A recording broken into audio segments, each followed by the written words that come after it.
So hey there, welcome to Will's place. That would be my house.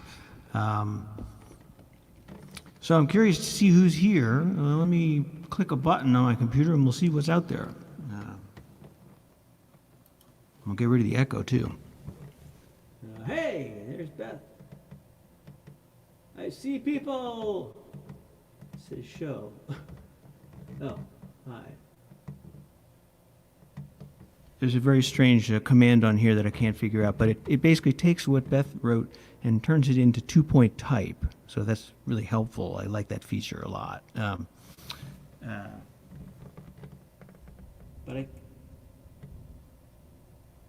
I can read the word sounds good. So that's good enough for me. I'm happy with that. I'm happy with sounds good. I can make it with that. Sorry about that little thing in the middle of Here Comes the Sun. I was listening to Shania Twain earlier today, and I kind of started to channel the wrong way. I think I started playing a tune of hers by accident. Here's another tune of the same era, but not the same genre. That makes me feel very intelligent. Do I need to speak louder, by the way, or can you hear me okay? Actually, I wouldn't be able to tell anyway, because it's completely oblivious as to how this thing works. I'm just a musician, we don't know how to do the rest of this stuff. So maybe you could tell the theme of the first couple of songs. Here Comes the Sun. If you live in the Massachusetts area or in the Boston area in the last hour or two, you have gotten really used to the Floridian form of thunder and lightning, but also, the political climate these days, we can kind of use a little sun. So, same thing. Boy, what a beautiful day today. I could see clearly, it was gorgeous.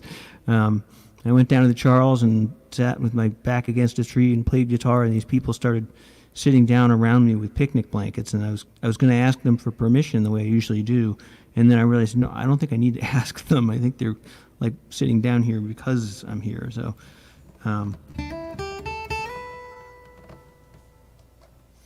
okay, so we'll move on. I'm not sure what this next tune is. We're going to find out. And hey, Beth, I'm glad that you and Kato are here. And Jimbo. Oh, good. It is what I thought it would be.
It's a mangled tune originally by Brian Adams of rock and roll fame. I remember going to see a concert with him with, I think, last week I talked about Lisa the vomiting groupie, so I think it was with her actually.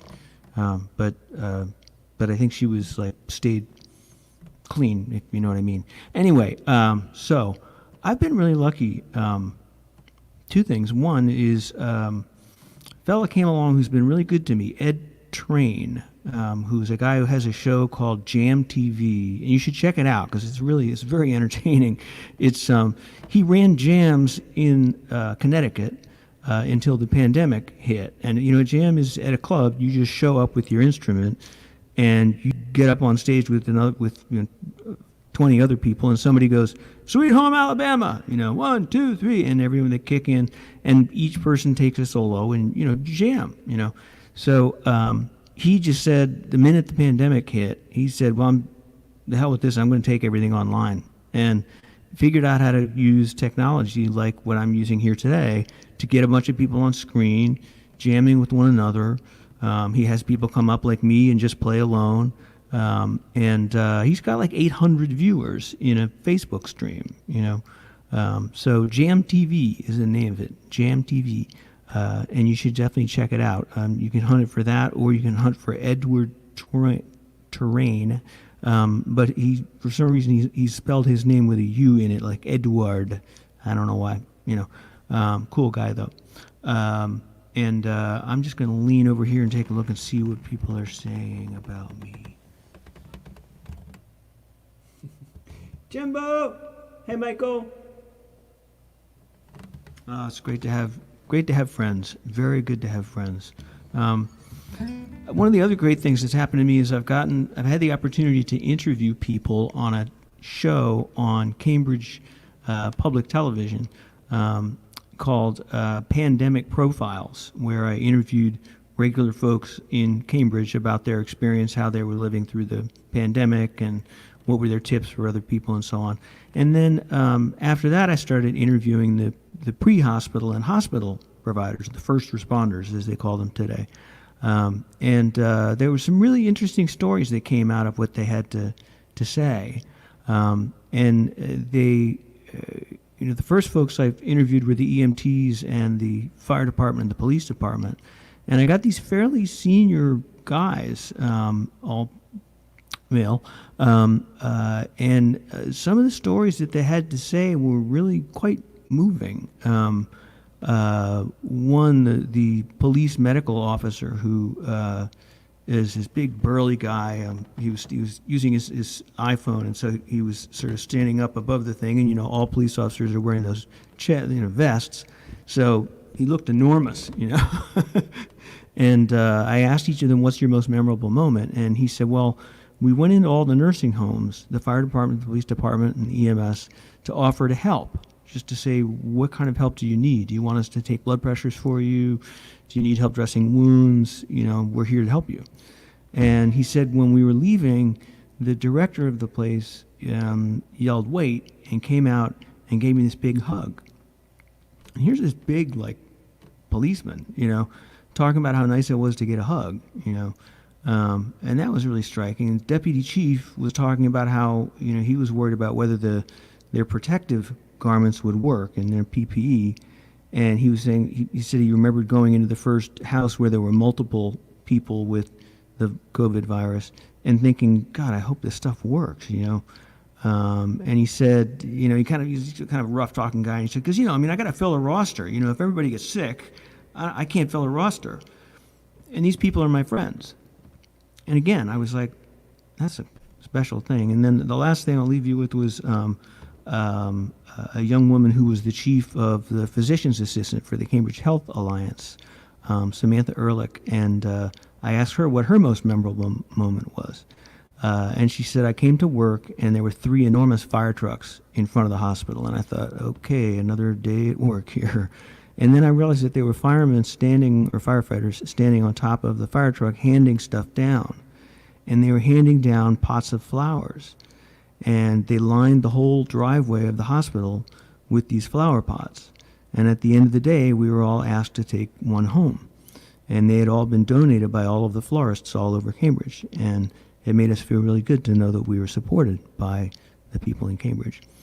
So there were some cool stories that came out of that. One of the things that that some folks said was, this is our job. We're here to do this kind of work.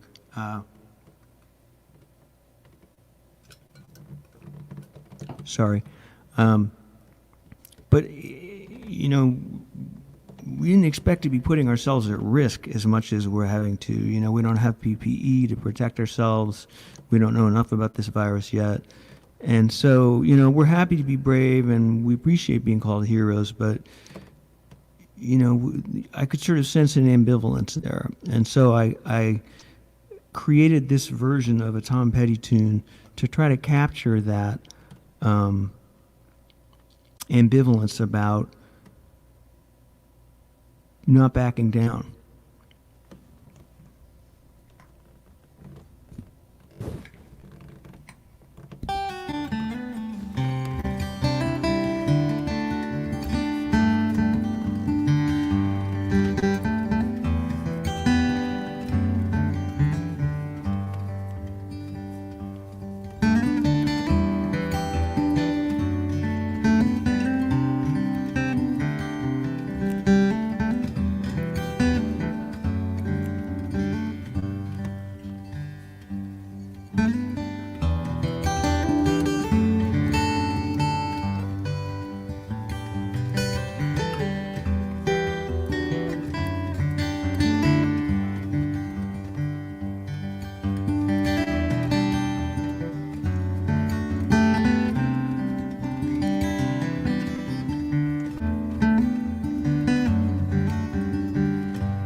There's one thing I always dream of about Sunday, which is Will's place, but I'm actually not going to play Dreaming of Sunday.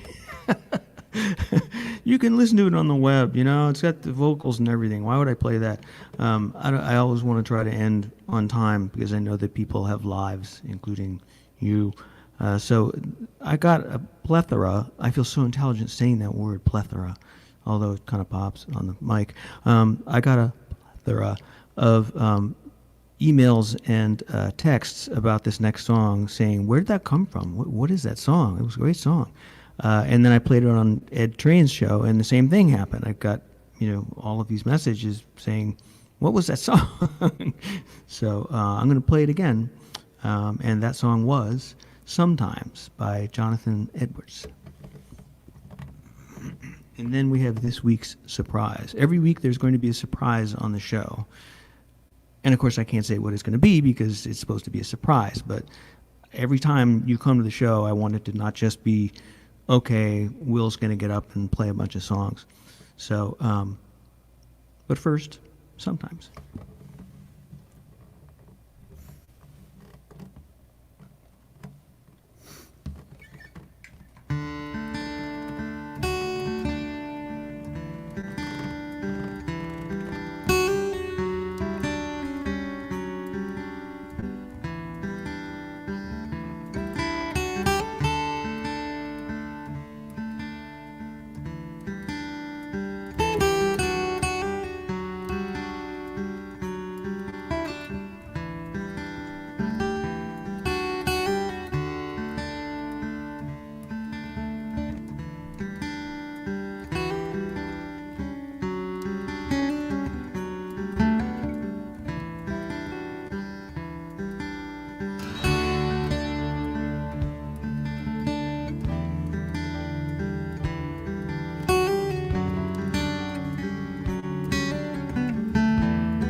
This boom microphone over here keeps I don't know if you could tell, but it kept swinging back at me and bumping against me like it wanted to hang out with me.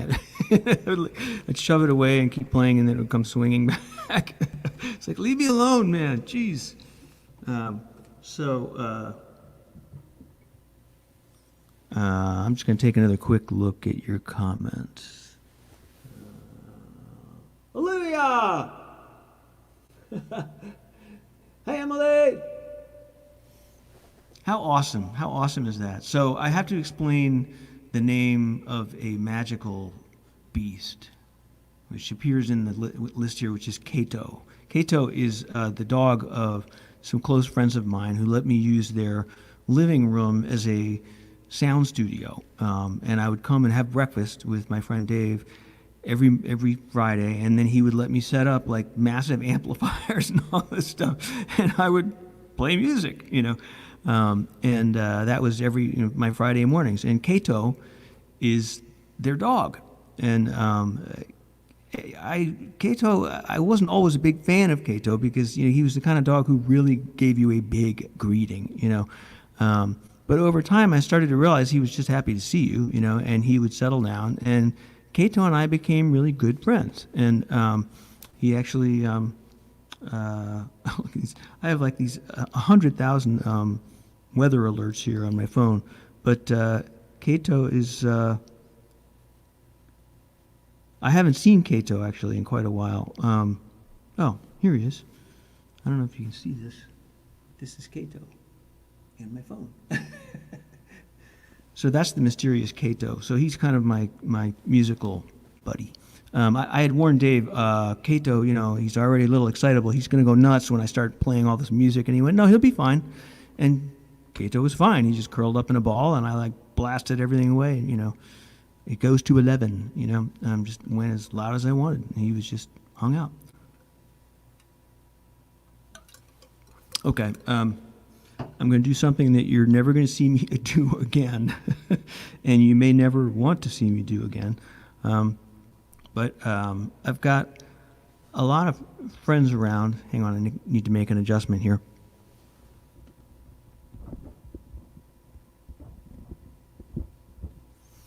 The older we get, we start to understand the balance about life and life events and how good stuff happens and not so good stuff happens. And when you're young, that's true too, but they don't have as much depth necessarily. And it's as you gain more time, the good stuff and the bad stuff becomes better, and it also sometimes becomes harder. And in some freakish fashion, the brilliant Joni Mitchell wrote a tune which captured this when she was 21 or something, way too young to understand it. So I don't sing anymore, but I'm going to sing this, sort of.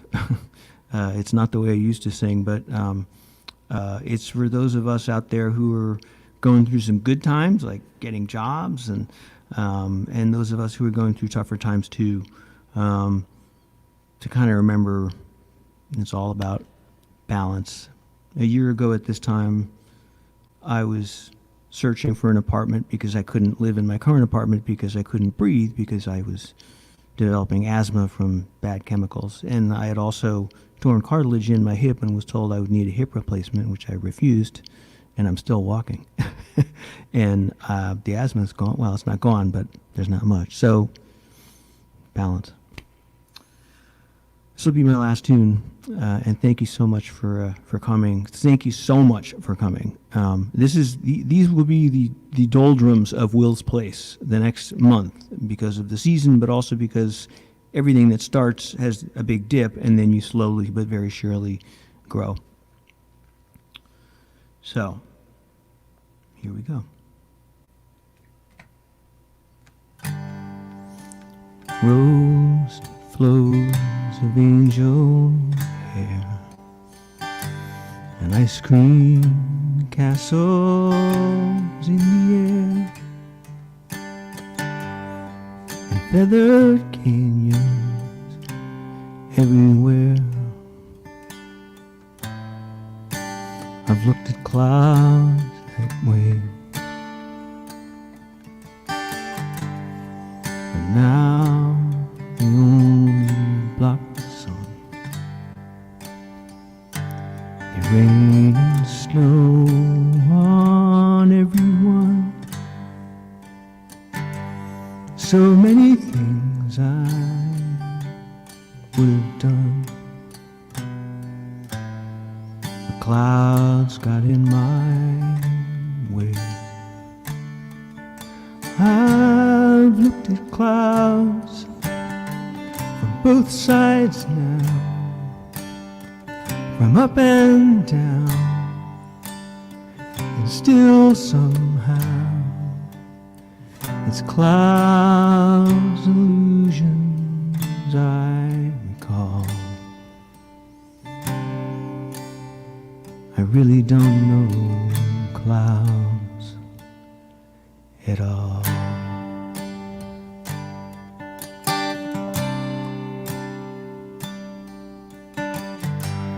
Moons and Junes and Ferris wheels, the dizzy dancing way that you feel as every fairy tale comes real. I've looked at love that way, but now it's just another show. You leave them laughing when you go, and if you care, don't let them know. Don't give yourself away. I've looked at love from both sides now, from give and take, and still somehow love's an illusion that I recall. I really don't know love at all.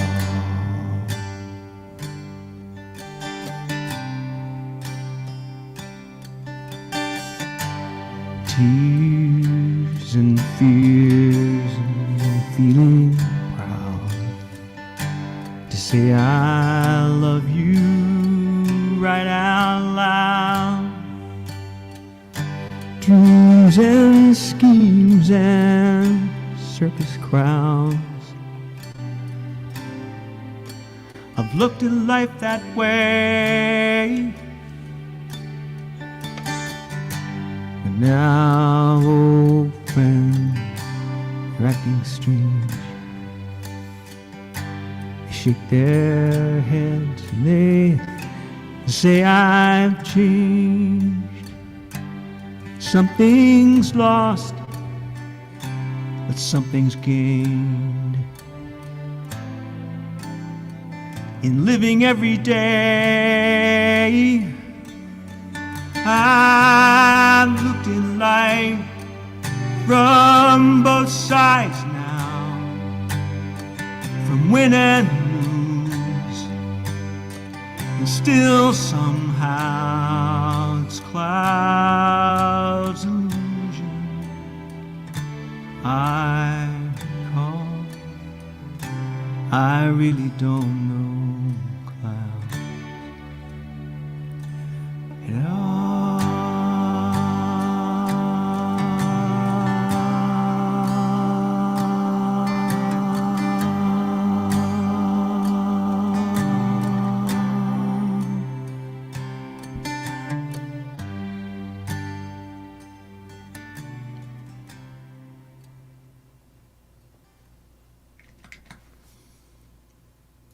Good night, you guys. Thank you for coming. God bless. Have a safe week. And see you next week at Will's Place.